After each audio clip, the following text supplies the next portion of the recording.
الله أكبر.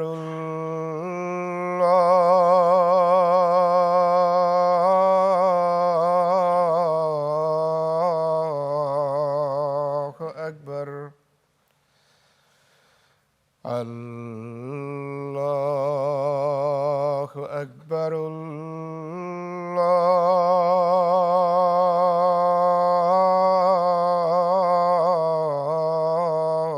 الله أكبر.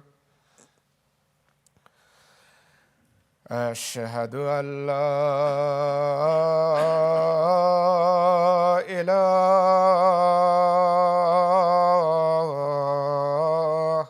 إلا الله. أشهد أن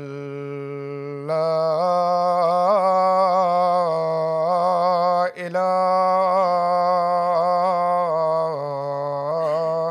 إلا الله.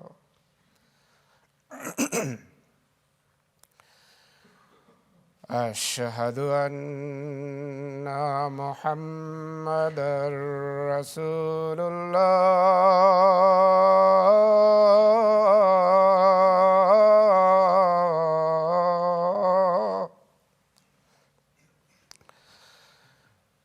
أشهد أن محمدًا رسول الله. حي على الصلاة.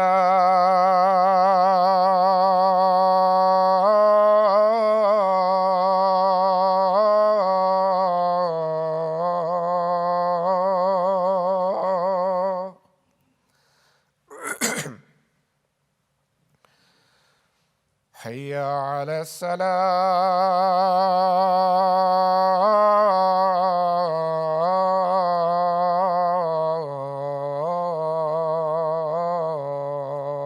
الصلاة.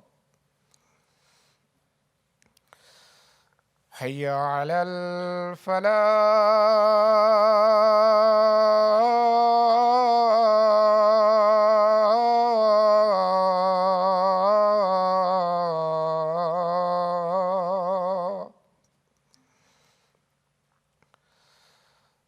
حي على الفلاح.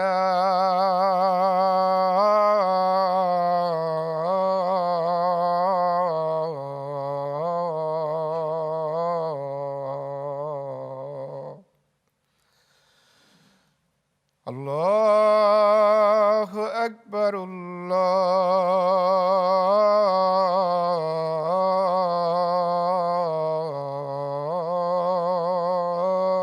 الله أكبر. لا إله إلا الله.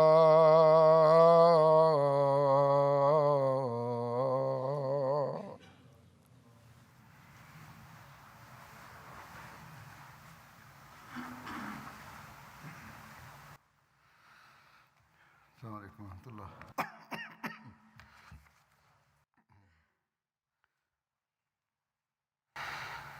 أشهد أن لا إله إلا الله وحده لا شريك له وأشهد أن محمدا عبده ورسوله.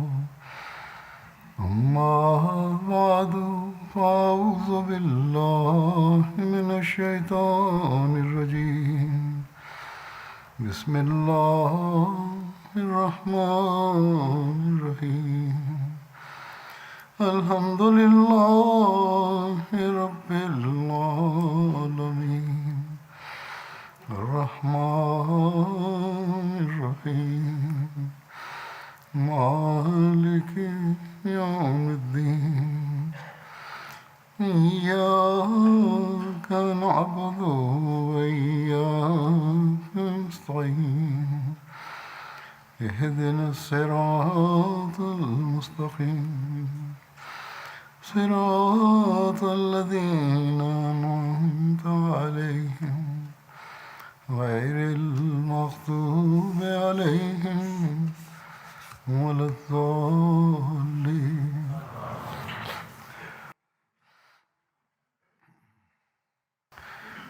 آج جن صحابی کا ذکر ہوگا ان کا نام ہے حضرت محمد بن مسلمہ انصاری.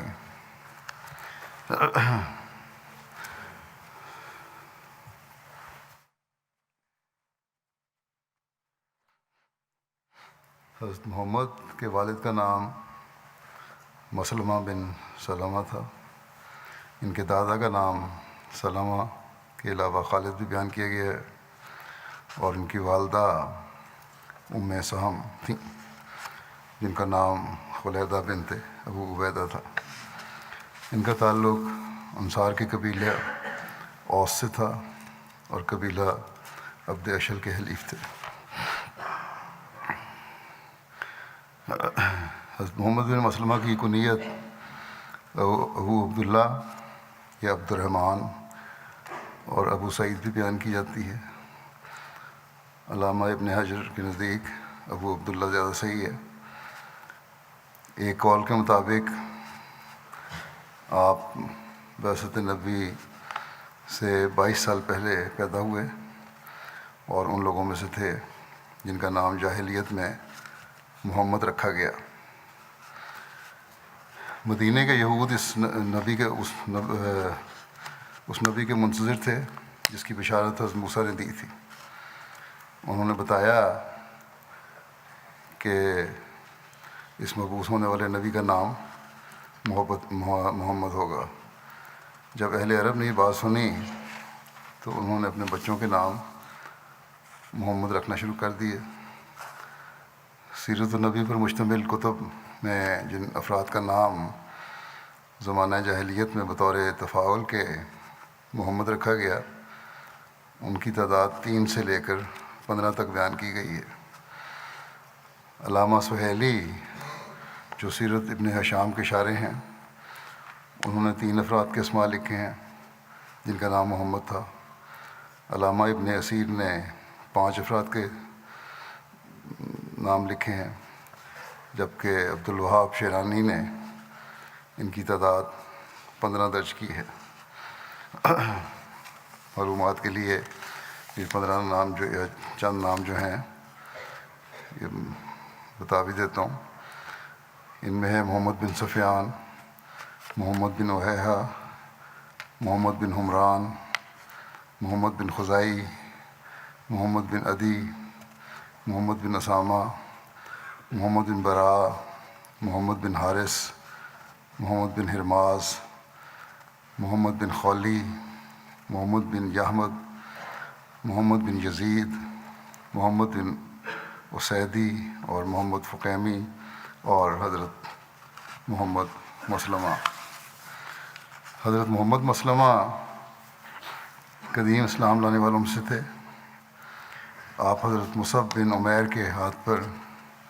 حضرت سعد بن معاذ سے پہلے اسلام لائے. جب حضرت ابو عبیدہ بن جراح یہ ہجرت کر کے مدینہ حضرت ابو عبیدہ بن جراح ہجرت کر کے مدینہ تشریف لائے تو حضرت صلی اللہ علیہ وسلم نے ان کی آپ کے ساتھ مواخات قائم فرمائی.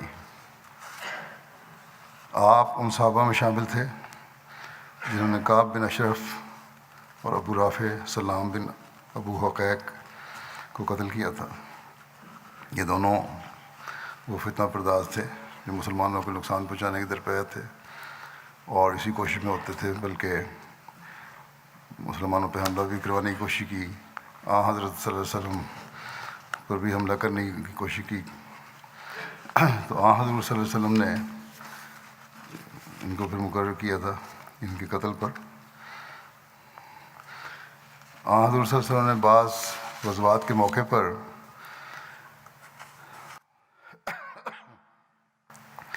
ان کو مدینہ پر نگران بھی مقرر فرمایا. حضرت محمد بن مسلمہ کے بیٹے جعفر، عبداللہ، سعد، عبد الرحمن اور عمر نبی کریم صلی اللہ علیہ وسلم کے صحابہ میں شمار ہوتے ہیں۔ حضرت محمد بن مسلمہ غزوہ بدر، غزوہ احد اور اس کے بعد سوائے غزوہ تبوک کے تمام غزوات میں شریک ہوئے، کیونکہ غزوہ تبوک میں وہ نبی کریم صلی اللہ علیہ وسلم کی اجازت سے مدینہ میں ٹھہرنے کے لیے پیچھے رہ گئے تھے۔ جیسا کہ ذکر ہوا ہے کہ 2 فتنہ پرداز اور اسلام کے مخالفین کے قتل میں حضرت محمد بن مسلمہ شامل تھے۔ اس کی کچھ تفصیل تو حضرت عبادہ بن بشر کے حوالے سے بیان کر چکا ہوں 1.5 سال پہلے، تاہم کچھ باتیں مختصر بیان کرتا ہوں، اس کے علاوہ کچھ اور تفصیل بھی ہے۔ سیرت خاتم النبیین میں مرزا بشیر احمد صاحب نے لکھا ہے کہ اس کے کعب بن اشرف کے قتل کے ضمن میں کہ بدر کی جنگ نے جس طرح مدینہ کے یہودیوں کی دلی دعوت کو ظاہر کر دیا تھا اور وہ مخالفت میں بڑھ گئے تھے، اپنی شرارتوں اور فتنہ پردازیوں میں ترقی کرتے گئے، چنانچہ کعب بن اشرف کے قتل کا واقعہ اسی کی ایک کڑی ہے۔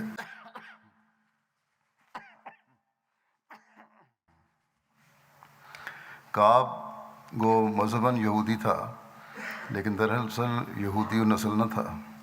بلکہ عرب تھا۔ اس کا باپ اشرف بنو نبہان کا ایک ہوشیار اور چلتا پرزا آدمی تھا۔ مدینہ میں آ کر بنو نذیر کے ساتھ تعلقات پیدا کیے، ان کا حلیف بن گیا۔ بالآخر اس نے اتنا اقتدار اور رسوخ پیدا کر لیا کہ قبیلہ بنو نذیر کے رئیس اعظم ابو رافع بن ابو الحقیق نے اپنی لڑکی اسے رشتہ میں دے دی، اور اس کے وطن سے کعب پیدا ہوا، جس نے بڑے ہو کر اپنے باپ سے بڑھ کر رتبہ حاصل کیا، حتیٰ کہ بالآخر اسے یہ حیثیت حاصل ہو گئی کہ تمام عرب کے یہودی اسے گویا اپنا سردار سمجھنے لگے۔ اخلاقی نقطہ نگاہ سے وہ ایک نہایت گندے اخلاق کا آدمی تھا، اور خفیہ چالوں اور ریشہ دوانیوں کے فن میں اسے بڑا کمال حاصل تھا۔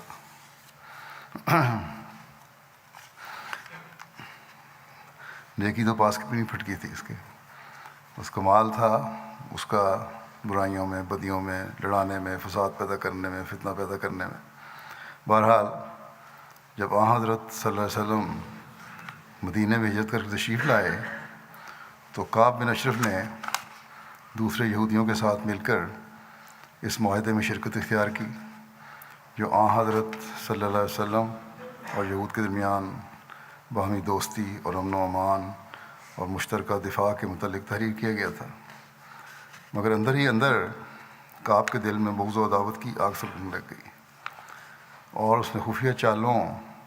اور خفیہ ساز باز سے اسلام اور بانی اسلام کی مخالفت شروع کر دی۔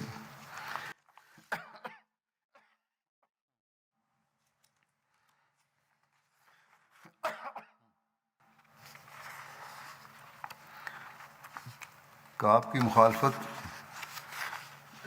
زیادہ خطرناک صورت اختیار کرتی گئی، بڑھتا ہی چلا گیا اپنی مخالفت و فتنہ پردازیوں میں، اور بالآخر جنگ بدر کے بعد تو اس نے ایسا رویہ اختیار کیا جو سخت مفسدانہ اور فتنہ انگیز تھا، اور جس کے نتیجے میں مسلمانوں کے لیے نہایت خطرناک حالات پیدا ہو گئے۔ جب بدر کے موقع پر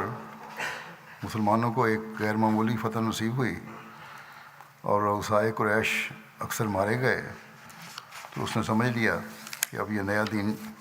یوں ہی مٹتا نظر نہیں آتا۔ پہلے تو خیال تھا کہ یہ نیا دین ہے، ختم ہو جائے گا، خود ہی اپنی موت مر جائے گا،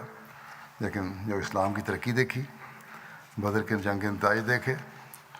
تو پھر اس کو خیال پیدا ہوا اس طرح نہیں مٹے گا یہ۔ چنانچہ بدر کے بعد اس نے اپنی پوری کوشش اسلام کو مٹانے اور تباہ و برباد کرنے میں صرف کر دینے کا تہیہ کر لیا۔ جب کعب کو یہ یقین ہو گیا کہ واقعی بدر کی فتح نے اسلام کو وہ استحکام دے دیا ہے جس کا اسے وہم و گمان بھی نہ تھا، تو وہ غیظ و غضب سے بھر گیا اور فوراً سفر کی تیاری کر کے اس نے مکے کی راہ لی اور وہاں جا کر اپنی چرب زبانی اور شعر گوئی کے زور سے قریش کے دلوں کی سلگتی ہوئی آگ کو اور شعلہ بار کر دیا، بھڑکا دیا اور ان کے دل میں مسلمانوں کے خون کی نہ بجھنے والی پیاس پیدا کر دی اور ان کے سینے جذبات انتقام و عداوت سے بھر دیے۔ اور جب کعب کی اشتعال انگیزی سے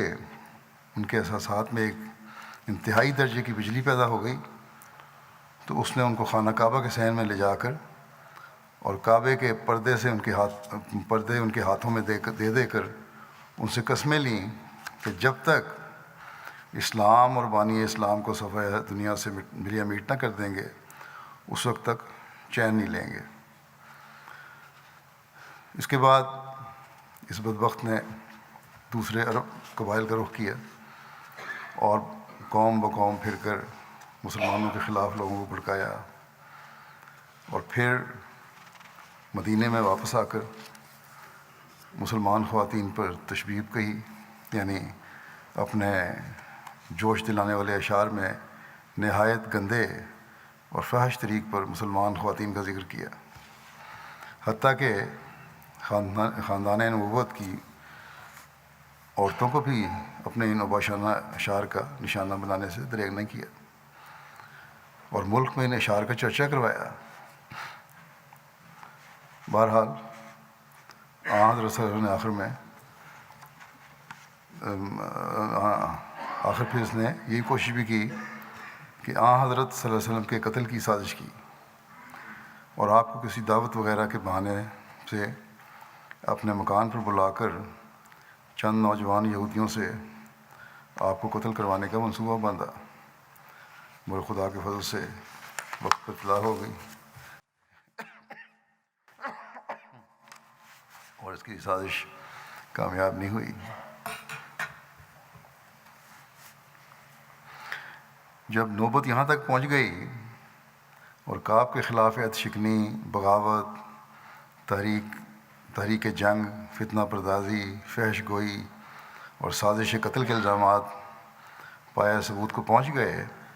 تو حضرت صلی اللہ علیہ وسلم نے جو اس بین الاقوامی معاہدے کی روح سے جو آپ کے مدینہ میں تشریف لانے کے بعد اہالیان مدینہ میں ہوا تھا، اہالیان مدینہ سے ہوا تھا، مدینہ کی جمہوری سلطنت کے صدر اور حاکم اعلیٰ تھے، تو آپ نے یہ فیصلہ صادر فرمایا کہ کعب بن اشرف اپنی کارروائیوں کی وجہ سے واجب القتل ہے۔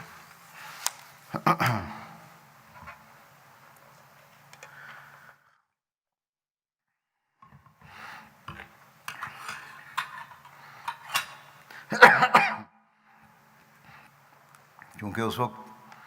کعب کی فتنہ انگیزیوں کی وجہ سے مدینہ کی فضا ایسی ہو رہی تھی کہ اگر اس کے خلاف باضابطہ طور پر اعلان کر کے اسے قتل کیا جاتا تو مدینہ میں خطرناک خانہ جنگی شروع ہو جانے کا احتمال تھا، جس میں نہ معلوم کتنا کشت و خون ہوتا، اور حضرت صلی اللہ علیہ وسلم ہر ممکن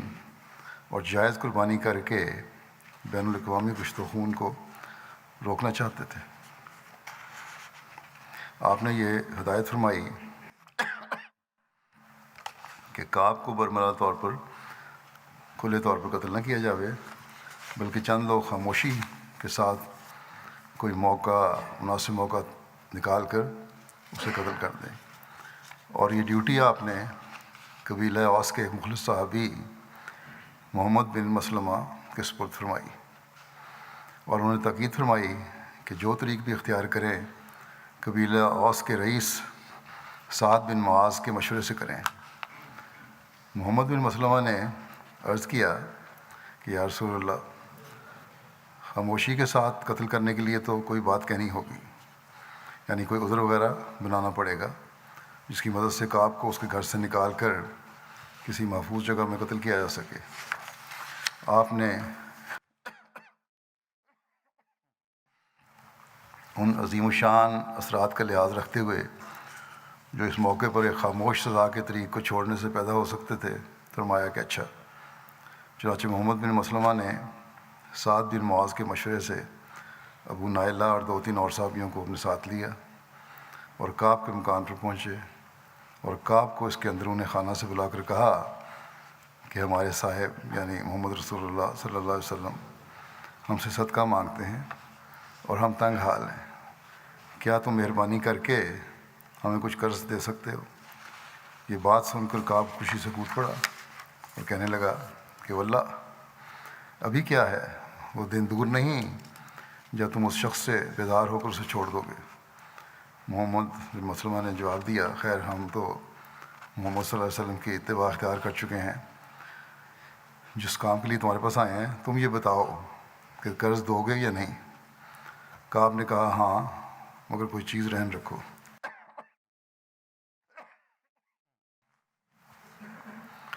محمد نے پوچھا کیا چیز؟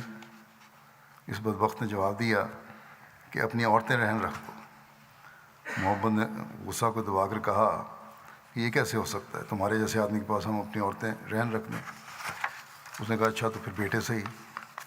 محمد بن مسلمہ نے جواب دیا کہ یہ بھی ناممکن ہے، ہم سارے عرب کا تان اپنے سر پر نہیں لے سکتے، البتہ اگر تم مہربانی کرو تو ہم اپنے ہتھیار رہن رکھ دیتے ہیں۔ کعب راضی ہو گیا اور محمد بن مسلمہ اور ان کے ساتھی رات کو آنے کا وعدہ دے کر واپس چلے آئے، اور جب رات ہوئی تو یہ پارٹی ہتھیار وغیرہ ساتھ لے کر کعب کے مکان پر پہنچے، کیونکہ اس وقت کھلے طور پر ہتھیار لا سکتے تھے معاہدے کے مطابق جو دینا تھا، اور اسے گھر سے نکال کر باتیں کرتے کرتے ایک طرف کو لے گئے، اور تھوڑی دیر بعد چلتے چلتے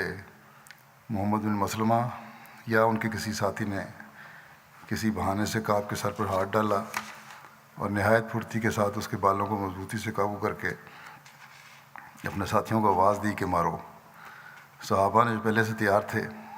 ہتھیار بند تھے، فوراً تلواریں چلا دیں اور بالآخر کعب قتل ہو کر گرا۔ محمد بن مسلمہ اور ان کے ساتھی وہاں سے رخصت ہو کر جلدی جلدی آن حضرت صلی اللہ علیہ وسلم کی خدمت میں حاضر ہو گئے اور آپ کو اس قتل کی اطلاع دی۔ جب کعب کے قتل کی خبر مشہور ہوئی تو شہر میں ایک سنسنی پھیل گئی اور یہودی لوگ سخت جوش میں آ گئے، اور دوسرے دن صبح کے وقت یہودیوں کا ایک وفد حضرت صلی اللہ علیہ وسلم کی خدمت میں حاضر ہوا اور شکایت کی کہ ہمارا سردار کعب بن اشرف اس طرح قتل کر دیا گیا ہے۔ حضرت صلی اللہ علیہ وسلم نے ان کی بات سن کر فرمایا کیا تمہیں یہ بھی معلوم ہے کہ کعب کس کس جرم کا مرتکب ہوا ہے؟ اور پھر آپ نے اجمالاً ان کو کعب کی عہد شکنی اور تحریک جنگ اور فتنہ انگیزی اور فحش گوئی اور سازش قتل وغیرہ کی کاروائیاں یاد دلائیں، جس پر یہ لوگ ڈر کر خاموش ہو گئے۔ مزید شور نہیں مچایا انہوں نے۔ اس کے بعد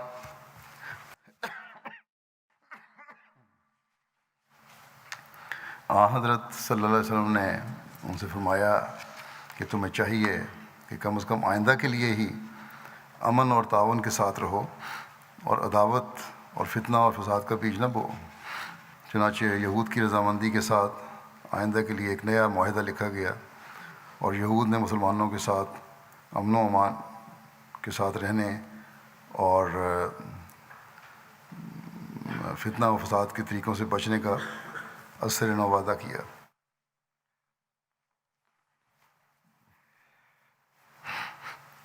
اگر کعب مجرم نہ ہوتا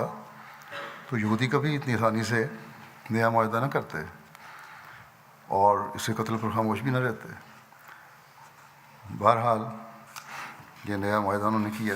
کہ آئندہ ہم امن سے رہیں گے۔ تاریخ میں کسی جگہ بھی مذکور نہیں کہ اس کے بعد یہودیوں نے کبھی کعب بن اشرف کے قتل کا ذکر کر کے مسلمانوں پر الزام عائد کیا ہو، کیونکہ ان کے دل محسوس کرتے تھے کہ کعب اپنی مستحق سزا کو پہنچا ہے۔ کعب بن اشرف کے قتل پر بعض مغربی مورخین نے بہت کچھ لکھا ہے، اور حضرت صلی اللہ علیہ وسلم کے دامن پر ایک بدنما دھبے کے طور پر ظاہر کر کے اس قتل کو اعتراضات جمائے ہیں۔ لیکن دیکھنا یہ ہے کہ اول تو یہ ہے کہ آیا یہ قتل فی ذاتے ہی ایک جائز فعل تھا یا نہیں، دوسرے آیا جو طریق اس کے قتل کے واسطے اختیار کیا گیا وہ جائز تھا یا نہیں۔ پہلی بات امر اول تو یہ ہے، یاد رکھنا چاہیے کہ کعب بن اشرف حضرت صلی اللہ علیہ وسلم کے ساتھ باقاعدہ امن و امان کا معاہدہ کر چکا تھا اور مسلمانوں کے خلاف کارروائی کرنا تو درکنار رہا، اس نے اس بات کا عہد کیا تھا کہ وہ ہر بیرونی دشمن کے خلاف مسلمانوں کی امداد کرے گا اور مسلمانوں کے ساتھ دوستانہ تعلقات رکھے گا۔ اس نے اس معاہدے کی روح سے یہ بھی تسلیم کیا تھا کہ جو رنگ مدینہ میں جمہوری سلطنت کا قائم کیا گیا ہے، اس میں حضرت صلی اللہ علیہ وسلم صدر ہوں گے اور ہر قسم کے تنازعات وغیرہ میں آپ کا فیصلہ سب کے لیے واجب القبول ہوگا۔ چنانچہ تاریخ سے ثابت ہے کہ اسی معاہدے کے ماتحت یہودی لوگ اپنے مقدمات وغیرہ حضرت صلی اللہ علیہ وسلم کی خدمت میں پیش کرتے تھے اور آپ ان میں احکام جاری فرماتے تھے۔ اگر ان حالات کے ہوتے ہوئے کعب نے تمام عہد و پیمان کو بالائے طاق رکھ کر مسلمانوں سے، بلکہ حق یہ ہے کہ حکومت وقت سے غداری کی اور مدینے میں فتنہ و فساد کا بیج بویا اور ملک میں جنگ کی آگ مشتعل کرنے کی کوشش کی اور مسلمانوں کے خلاف قبائل عرب کو خطرناک طور پر ابھارا اور حضرت صلی اللہ علیہ وسلم کے قتل کے منصوبے کیے، تو ان حالات میں کعب کا جرم بلکہ بہت سے جرموں کا مجموعہ ایسا نہ تھا کہ اس کے خلاف کوئی تعزیری قدم نہ اٹھایا جاتا۔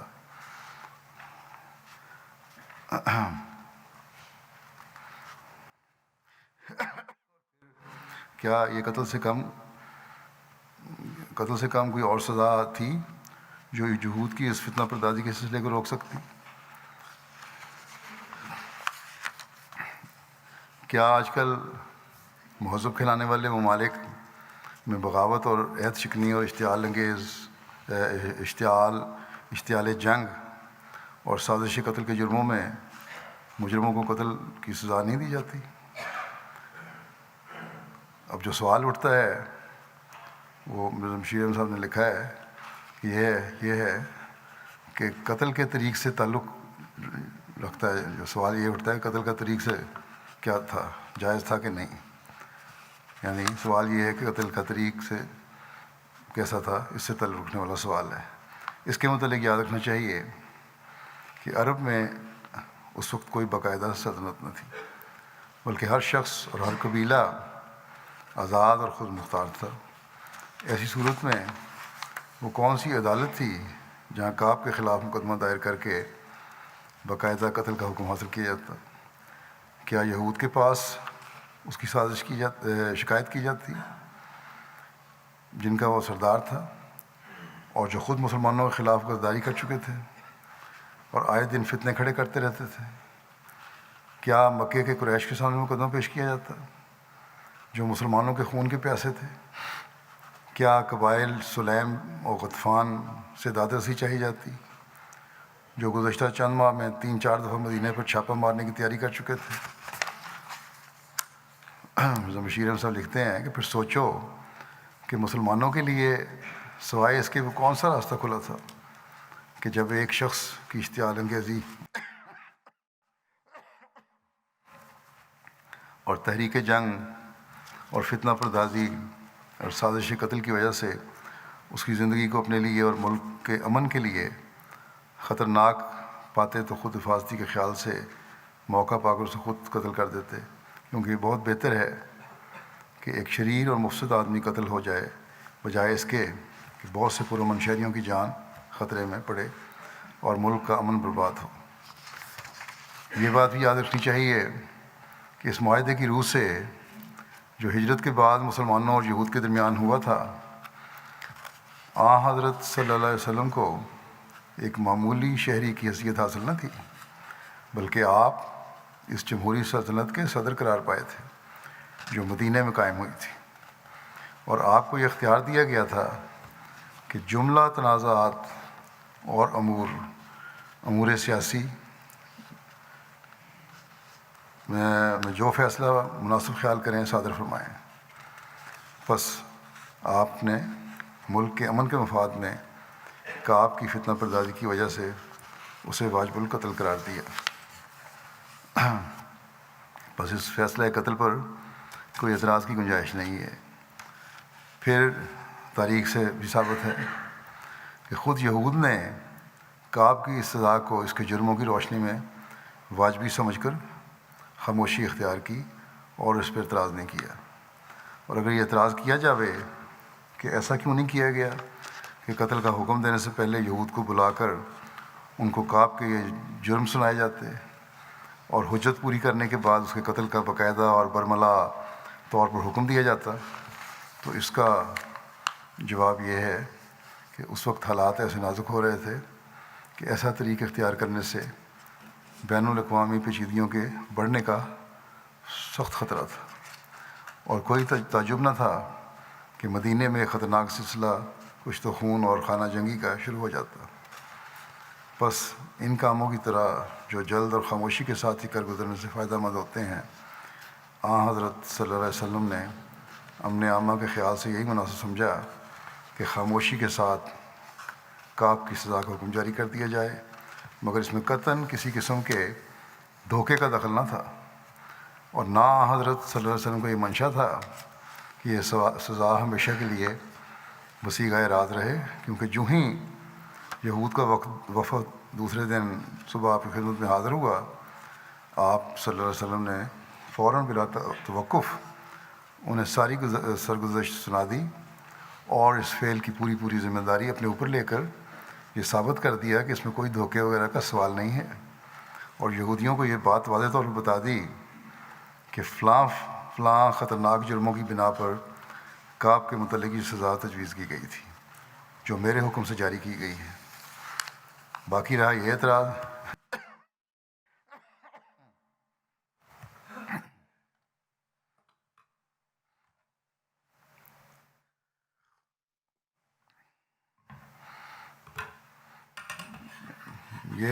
کہ اس موقع پر حضرت صلی اللہ علیہ وسلم نے اپنے اصحاب کو جھوٹ اور فریب کی اجازت دی، سو یہ بالکل غلط ہے، اور صحیح روایت اس کی مکذب ہے۔ حضرت صلی اللہ علیہ وسلم نے قطعاً جھوٹ اور غلط بیانی کی اجازت نہیں دی، بلکہ بخاری کی روایت کے بموجب جب محمد بن مسلمہ نے آپ سے دریافت کیا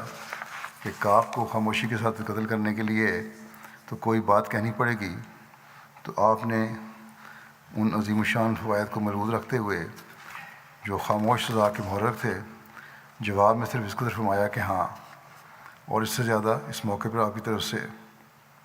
یا محمد بن مسلمہ کی طرف سے قطعاً کوئی تشریح یا توضیح نہیں ہوئی۔ حضرت صلی اللہ علیہ وسلم کا صرف یہ مطلب تھا کہ محمد بن مسلمہ اور ان کے ساتھی جو کعب کے مکان پر جا کر اسے باہر نکال کر لائیں گے، تو اس موقع پر انہیں لازماً کوئی ایسی بات کہنی ہوگی جس کے نتیجے میں کعب رضامندی اور خاموشی کے ساتھ گھر سے نکل کر ان کے ساتھ آ جاوے، اور اس میں ہرگز کوئی بات نہیں ہے۔ آخر جنگ کے دوران میں جاسوس وغیرہ جو اپنے فرائض ادا کرتے ہیں تو ان کو بھی اسی قسم کی باتیں کہنی پڑتی ہیں، جس پر کبھی کسی عقل مند کو اعتراض نہیں ہوا۔ بس حضرت صلی اللہ علیہ وسلم کا دامن تو بہرحال پاک ہے۔ باقی رہا محمد بن مسلمہ وغیرہ کا معاملہ، جنہوں نے وہاں جا کر عملاً اس قسم کی باتیں کی، سو ان کی گفتگو میں بھی در حقیقت کوئی بات خلاف اخلاق نہیں، انہوں نے حقیقتاً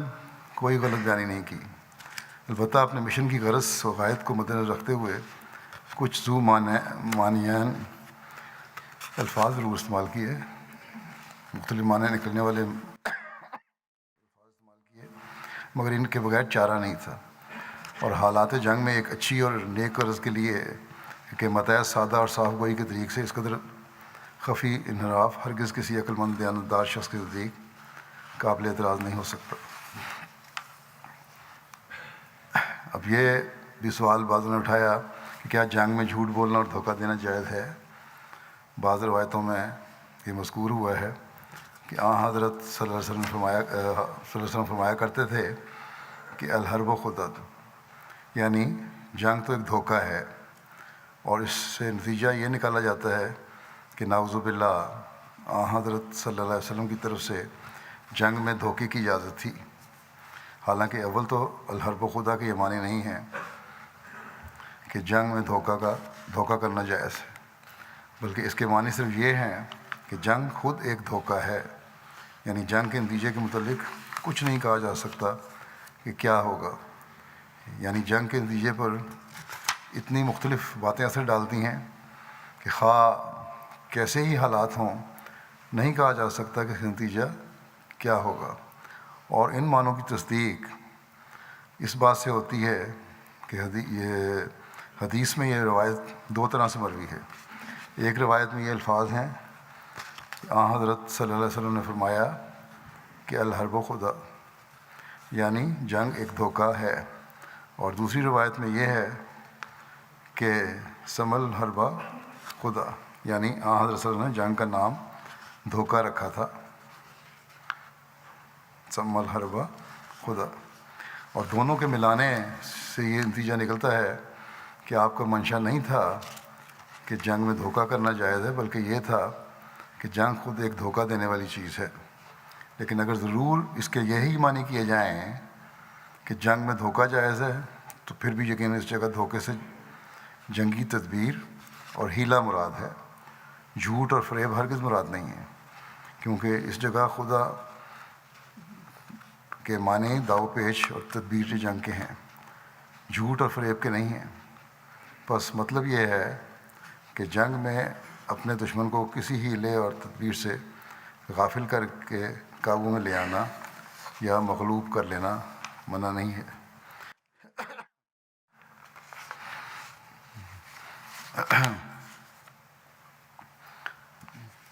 اب داؤ پیچ کی بھی مختلف صورتیں ہو سکتی ہیں۔ مثلا صحیح روایات سے ثابت ہے کہ حضرت صلی اللہ علیہ وسلم جب کسی مہم میں نکلتے تو عموماً اپنا منزل مقصود ظاہر نہیں فرماتے تھے، اور بعض اوقات ایسا بھی کرتے تھے کہ جانا تو جنوب کی طرف ہوتا تھا، مگر شروع میں شمال کی طرف رخ کر کے روانہ ہو جاتے تھے، اور پھر چکر کاٹ کر جنوب کی طرف گھوم جاتے تھے۔ یا کبھی کوئی شخص پوچھتا تھا کہ کدھر سے آئے ہو، تو بجائے مدینہ کا نام لینے کے قریب یا دور کے پڑاؤ کا نام لے دیتے تھے، یا اسی قسم کی کوئی اور جائز جنگی تدبیر اختیار فرماتے تھے۔ یا جیسا کہ قرآن شریف میں اشارہ کیا گیا ہے کہ صحابہ بعض اوقات ایسا کرتے تھے کہ دشمن کو غافل کرنے کے لیے میدان جنگ سے پیچھے ہٹنا شروع کر دیتے تھے، اور جب دشمن غافل ہو جاتا تھا اور اس کی صفوں میں ابتری پیدا ہو جاتی تھی تو پھر اچانک حملہ کر دیتے تھے۔ اور یہ ساری صورتیں اس خداتن کی ہیں جسے حالات جنگ میں جائز قرار دیا گیا ہے، اور اب بھی جائز سمجھا جاتا ہے۔ لیکن یہ کہ جھوٹ اور غداری وغیرہ سے کام لیا جاوے، اس سے اسلام نہایت سختی کے ساتھ منع کرتا ہے۔ چنانچہ حضرت صلی اللہ علیہ وسلم عموماً فرمایا کرتے تھے کہ اسلام میں خدا کے ساتھ شرک کرنے اور والدین کے حقوق تلف کرنے کے بعد تیسرے نمبر پر جھوٹ بولنے کا گناہ سب سے بڑا ہے۔ نیز فرماتے تھے کہ ایمان اور بزدلی ایک جگہ جمع نہیں ہو سکتے،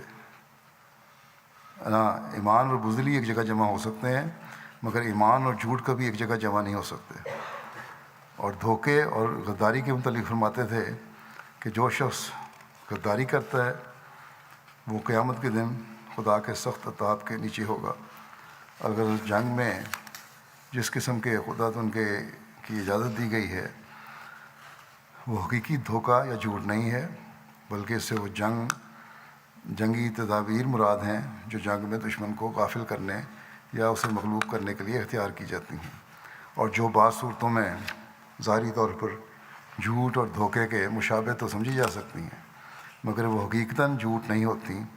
چنانچہ مدرسہ ذیل حدیث حضرت شیر سے لکھتے ہیں کہ ہمارے خیال میں اس کی مصدق ہے، اور وہ حدیث یہ ہے کہ ام کلثوم بنت عقبہ روایت کرتی ہیں کہ میں نے رسول اللہ صلی اللہ علیہ وسلم کو صرف 3 موقعوں کے لیے ایسی باتوں کی اجازت دیتے سنا جو حقیقتاً تو جھوٹ نہیں ہوتی، مگر عام لوگ انہیں غلطی سے جھوٹ سمجھ سکتے ہیں۔ پہلی یہ کہ جنگ، دوم یہ کہ لڑے ہوئے لوگوں کے درمیان صلح کرانے کا موقع، اور سوم جبکہ مرد اپنی عورت سے یا عورت اپنے مرد سے کوئی ایسی بات کرے جس میں ایک دوسرے کو راضی اور خوشی کرنا مقصود ہو۔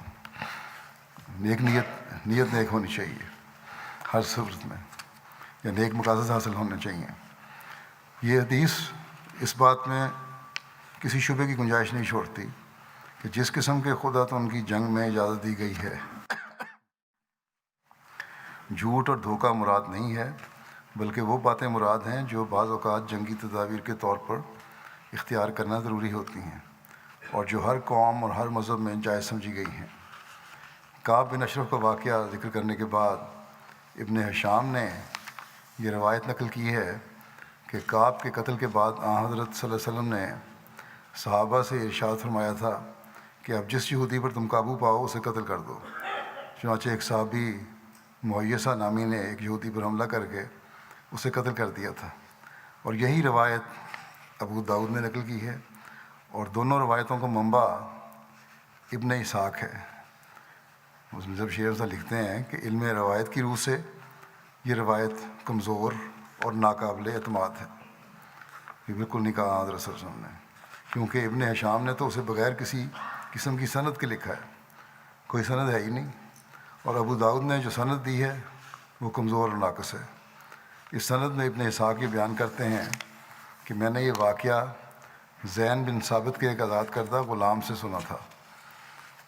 اور اس نامعلوم الاسم غلام نے پتہ ہی نہیں کون ہے، اس کا نام نون بھی نہیں ہے، مہیسہ کی ایک نامعلوم الاسم لڑکی سے سنا، وہ بھی ایک لڑکی کی دے رہا جس کا نام کو پتہ ہی نہیں، روایتوں میں کہیں نہیں پتہ لگتا کون ہے، اور اس لڑکی نے اپنے باپ سے سنا تھا۔ اب ہر شخص سمجھ سکتا ہے کہ اس قسم کی روایت جس کے 2 راوی بالکل نامعلوم الاسم ہوں، جن کا پتہ ہی نہ ہو ناموں کا بھی، اور مجہول الحال ہوں، ہرگز قابل قبول نہیں ہو سکتی، اور درایت کے لحاظ سے بھی غور کیا جائے تو یہ قصہ درست ثابت نہیں ہوتا، کیونکہ حضرت صلی اللہ علیہ وسلم کا عام طریق عمل اس بات کو قطعی طور پر جھٹلاتا ہے کہ آپ نے اس قسم کے عام حکم دیا ہو۔ علاوہ ازیں اگر کوئی عام حکم ہوتا تو یقیناً اس کے نتیجے میں کئی قتل واقع ہو جاتے، مگر روایت میں صرف ایک قتل کا ذکر ہے، جو اس بات کا ثبوت ہے کہ کوئی عام حکم نہیں تھا۔ اور پھر جب صحیح روایت سے یہ ثابت ہے کہ دوسرے دن ہی یہود کے ساتھ نیا معاہدہ ہو گیا تھا، تو اس صورت میں یہ ہرگز قبول نہیں کیا جا سکتا کہ اس معاہدے کے ہوتے ہوئے اس قسم کا حکم دیا گیا،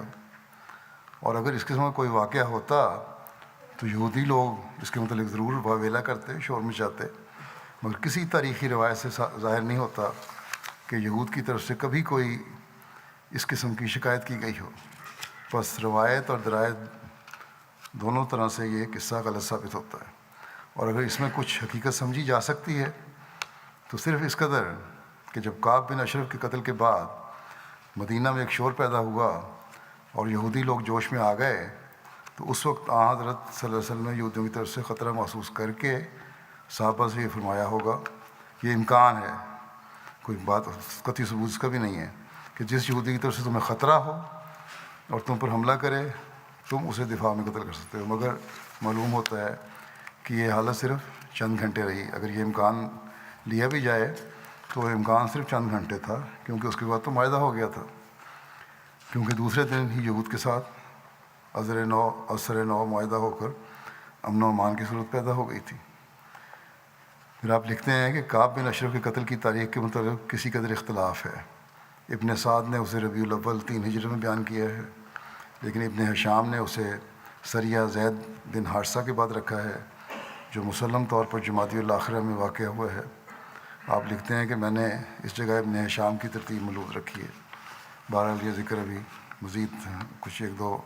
واقعہ ہیں وہ آئندہ انشاءاللہ پیش ہوں گے۔